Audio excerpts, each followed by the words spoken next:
Yo, what's up? Mikoy RB nagbabalik at matagal-tagal tayong nawala sa ating pagre-review kapatid. Gawa nang naging busy tayo, sobrang busy natin. Pero this time, balik review tayo ulit kapatid sa mga gusto magpa-review dyan. Ilagay nyo lang dyan sa comment section yung mga gusto nyo pa-review, sa mga gusto mag-comments, sa mga gusto magpa-shoutout. Lagay nyo lang dyan sa ating comment section at lahat yan dadaanan natin kapatid. Ang ating i-review ngayon araw kapatid ay ito'y isang kapatid natin na sundalo na kumanta ng Upuan by Glock 9. Grabe. May nagpadala sa atin ito, binirequest sa atin to. At syempre, ito yung mula kay kapatid na Layud TV. Ang shoutout nga pala kay kapatid na Layud TV, dyan yung mapapanood dyan. At syempre, bago na natin ito i-review, isa muna ang Pasakalye. RB Productions. Bibigyan kita ng pasakalyang simple lang. Yung tipong pag narinig mo to ay mahihibang. Bawat labas ko ng awitin ay nakaabang. Kasi alam nyo na brutal din ako maglibang. Iba ito sa kata mo kaya sige pikit. May metapora do kuno pero yung bars pilit. Aanin pa ba yung lalim kung hindi sisid? Halata na kata mo sa sulat tinipid. Ano bang bago? This song is brought to you by Midnight Strums. Let's get it!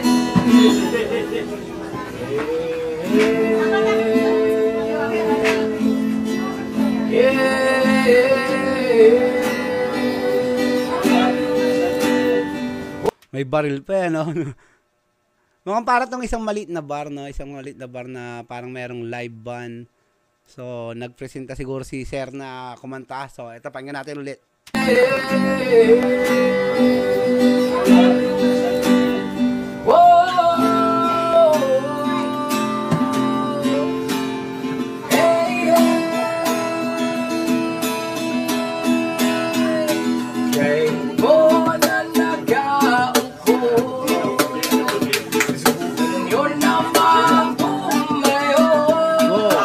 Ganda ng boses ni Sir dito, grabe.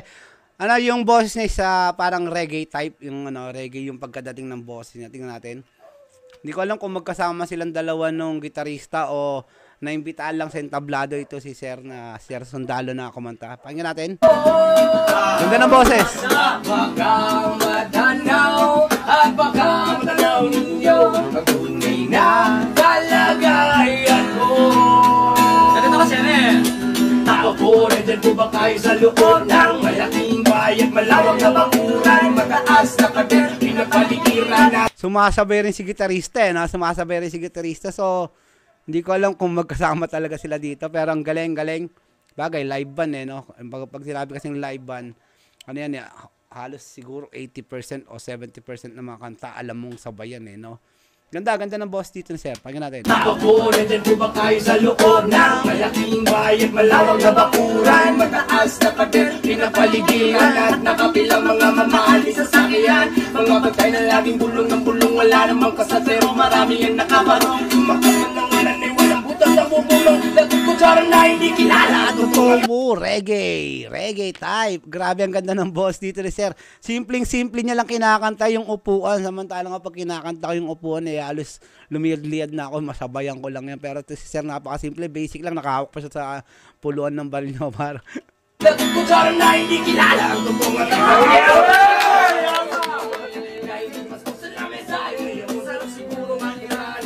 Umina yung audio. Pakinggan natin. Mga batay na laging bulong ng bulong, wala namang kasatero, marami ang nakabarong. Kumakaman ng walan ay walang butas na bubulong, lagot kutsara na hindi kilala ang totoong matakaw.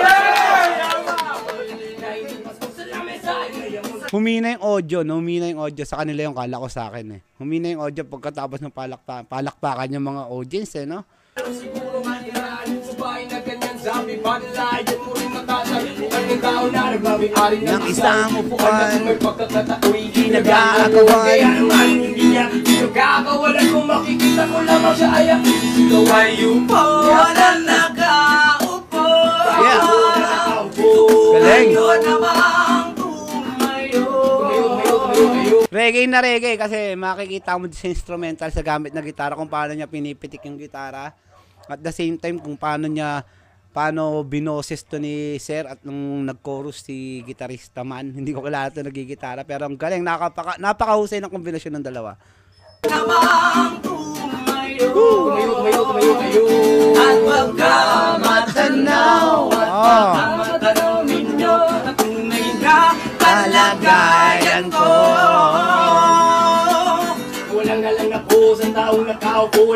patakal. Basic na basic lang yung upuan kay sir, eh, ano? Basic na basic lang, di naman, di ba? Parang nilalaro niya lang yung upuan, eh. Samantalang ako, pag kinakanta ko, eh, ako yung nilalaro ng upuan, eh. Tuloy natin. Ayan ko, walang galang ako sa taong nakaupo. Walang yung patakal ng ligas namin na inipuno. Ang dinding ng bahay namin ay pinatapit at minero. Sa gabi ay sobrang init at tumutunaw ng yelo. Hindi kaya ang bilhin upang ilagay sa ilong. Hindi na pulong tubig sa lumang dago rin. Nilaro niya yung upuan, ang galing. Nakita niyo yung palo ng boss niya. Di kaya, di ba? Nilalaro lang ni sir yung upuan. Galing. Init at tumutunaw ng yelo. Hindi kaya ang bilhin upang ilagay sa ilong. Hindi na pulong tubig sa lumang dago rin. Uling-uling. Gamit lang ang banggadong na inanod sa estero. Nagsisilbing kusinado. Galing, ganda ng palo. I don't know kung magkakilala silang dalawa, pero kung makikita mo sa paano i-gitara ni sir, i-acoustic or i-reggae type yung yung gitara para sa upuan, at kung paano sabayan naman ni Sir Sundalo yung palo ng gitara, talagang kung masasabi mong parang magkasama ang dalawa na, napakahusay ng kombinasyon nila, eh, no? Ewan ko to kung bar to o isang party, napakagaling. Tuloy. Uling-uling, gamit lang ang banggadong na inanod sa estero. Nagsisilbing kusina. Ako malayari bago ang ating inay. Naman naman ang isang kadero na nagagamit. Pag aking ama ay sumado. Pero kulang pa rin. Kulang na tuyot asin. Ang 50 pesos sa magapoy pagkakasyahin. Hindi ko lang kung talaga ang maraming harang mo. Mataas lang at nagulo na gulagan. Lamang mo kayo kahit sa dami ng pera nyo. Walang doktor na makakapagpalin. Alumatan nyo kaya. Wag kang masyadong halata. Bato sa langit. Galing. Ang matamaan ay Wala akong masasabi sa dalawang to kundi napakahusay. magaling. Bato sa langit. Ang matamaan ay wag masyadong halata. Sinabayan niya yung pinaka outro, na may ewan ko lang, hindi ko maintindihan yung rap, pero pakinggan natin mabuti. No, nag-rap pa siya sa outro. Ito yung wala na sa lyrics ng upuan. Ay, wag masyadong halata.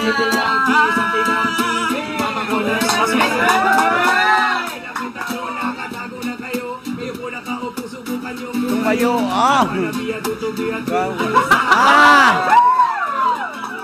Siguro idol nito yung Sweet Notes.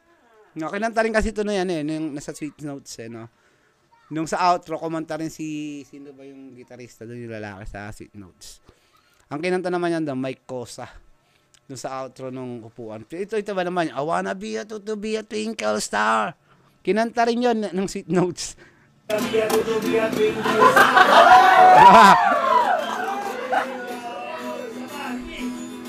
Sige, nabitin pa, no? Nabitin pa. Sige, isa pa. Tuloy mo. Sabi ni Sir Sundalo, no? Shoutout dyan sa kapatid natin si Sir Sundalo. Hindi natin alam yung pangalan, At the same time, yung gitarista, napakahusay.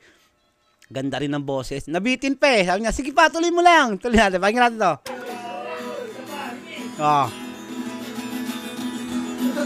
Sabihin mo sa nanay mo na break na kami.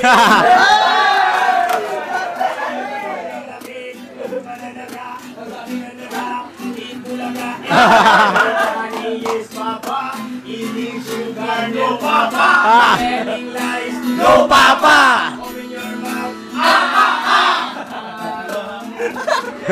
Nilaro.